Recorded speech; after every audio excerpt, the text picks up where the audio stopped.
தானத்தில் சிறந்த தானம் எதுன்னு தெளிவா சொல்றேன் கேளுங்க. தானத்தில் சிறந்த தானம்னா அன்னதானம் பாங்க, உடல் உறுப்பு தானம் பாங்க, ரத்த தானம் பாங்க. ஆனா என்னுடைய பாயிண்ட் ஆஃப் வியூல தானத்தில் சிறந்த தானம் தானம் தான். ஆமா, நீங்க சாப்பாடு போடுங்க, இல்ல உடல் உறுப்பு தானம் செய்யுங்க, இல்ல ரத்த தானம் செய்யுங்க.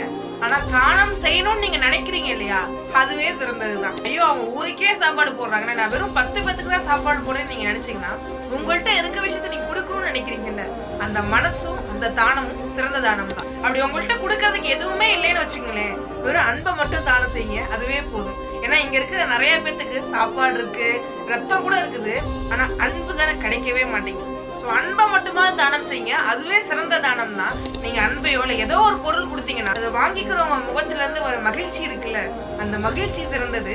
கொடுக்கணும்னு நீங்க நினைச்சீங்கல்ல, அந்த மனசு சிறந்தது, அந்த தானமும் சிறந்தது. அதனால எதிர்பார்க்காம கொடுங்க, கண்டிப்பா ஒரு நாள் நீங்க எதிர்பாராத விதத்துல நீங்க எதிர்பாராத ஒரு நல்ல பலன் உங்களுக்கு வந்து அடையும். எனவே தானத்தில் சிறந்த தானம் தானம். தானம் செய்தாலே போதும், அதுவே சிறந்ததுதான்.